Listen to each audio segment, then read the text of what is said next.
Hello friends, അപ്പോൾ ഇന്നൊരു കിട്ടിയിലും തെരണ്ടിക്കറിയാണ് ഉണ്ടാക്കാൻ പോകുന്നത്.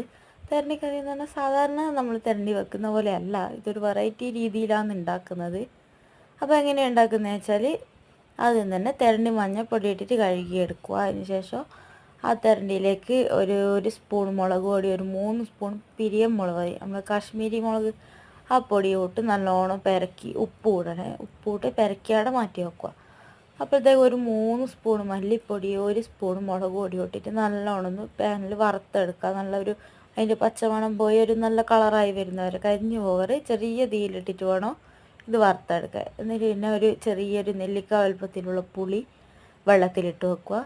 പിന്നെ ഈ വറുത്തെടുത്ത മസാലയും കുറച്ച് കറിവേപ്പിലയും ഒരു 4-5 വെളുത്തുള്ളി, ഒരു പകുതി സവാള, വലിയ സവാളയെങ്കിൽ പകുതി, ചെറുതാകും ഒന്ന് ഫുള്ളായിട്ട്, കുറച്ച് ഒരു തക്കാളി, കുറച്ച് ഇഞ്ചി, ഒരു 4 പച്ചമുളകും, പിന്നെ ഈ പുളി നല്ലോണം പിഴിഞ്ഞ് അതിൻ്റെ വെള്ളവും, പിന്നെ ഒരു 1.5 ഗ്ലാസ് വെള്ളവും കൂടി അതിൻ്റെ ഒപ്പം അധികം ഒഴിക്കുക. എന്നിട്ട് ഇത് അടുപ്പത്ത് വെച്ച് നല്ലോണം തിളക്കാൻ വെക്കുക. നല്ലോണം തിള വരുന്ന സമയം കൊണ്ട് നമുക്ക് വറുത്തരക്കാനുള്ള മസാല റെഡിയാക്കുക.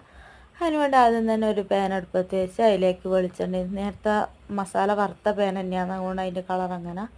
അതിലേക്ക് കുരുമുളക് പൊടിയും തേങ്ങയും കറിവേപ്പിലും ഇത്രയും ഇട്ടിട്ട് നല്ലോണം വറുത്തെടുക്കുക. നല്ല ഗോൾഡൻ ബ്രൗൺ കളർ ആകുന്ന വരെ വറുത്തെടുക്കണോ. എന്നിട്ട് അതിന് ശേഷം ഇത് മിക്സിയിലിട്ട് അരച്ചെടുക്കുമ്പോൾ എന്ന് പറഞ്ഞാൽ വെള്ളം ചേർക്കാൻ പാടില്ല. വെള്ളം ചേർത്താൽ ഇതിന് കളറ് കിട്ടൂല. അപ്പോൾ ഈ വറുക്കുന്നതിൻ്റെ ഒപ്പം ഒരു 2-3 നമ്മൾ വറ്റൽമുളകും കൂടി ഇടണം, അത് പറയാൻ മറന്നുപോയി. അപ്പോൾ അതും കൂടിയിട്ട് നല്ലോണം വറുത്ത് മിക്സിയിലിട്ട് അരച്ചെടുക്കും. അപ്പോഴത്തേക്ക് കറി തിളക്കും നല്ലോണം. പിന്നെ ഇത് തിളച്ച കറിയിലേക്ക് ഇട്ടിട്ട് ഒരു 2 മിനിറ്റ് അത്രയേ തിളപ്പിക്കണം. അതായത് ഈ മസാലയും കറിയും കൂടി ഒന്ന് യോജിക്കുന്ന സമയം അത്രയേ വെക്കണ്ടു.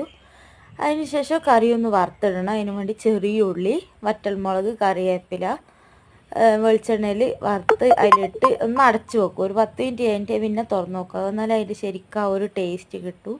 പിന്നെ ഇത് പൊറോട്ടേൻ്റെ ഒപ്പരവും നല്ല നെയ്ച്ചോറിൻ്റെ ഒപ്പരമെല്ലാം നല്ല അടിപൊളി കോമ്പിനേഷനാണ്. എല്ലാവരും എന്തായാലും മസ്റ്റ് ട്രൈ ആയിട്ട് ചെയ്തിട്ട് അഭിപ്രായങ്ങൾ കമൻറ്റ് രൂപത്തിൽ അറിയുക. പിന്നെ എന്തെങ്കിലും തെറ്റുണ്ടെങ്കിൽ ക്ഷമിക്കണോ. അപ്പോൾ ഇന്നത്തേക്ക് ഇത്രയേ ഉള്ളൂ. Thank you.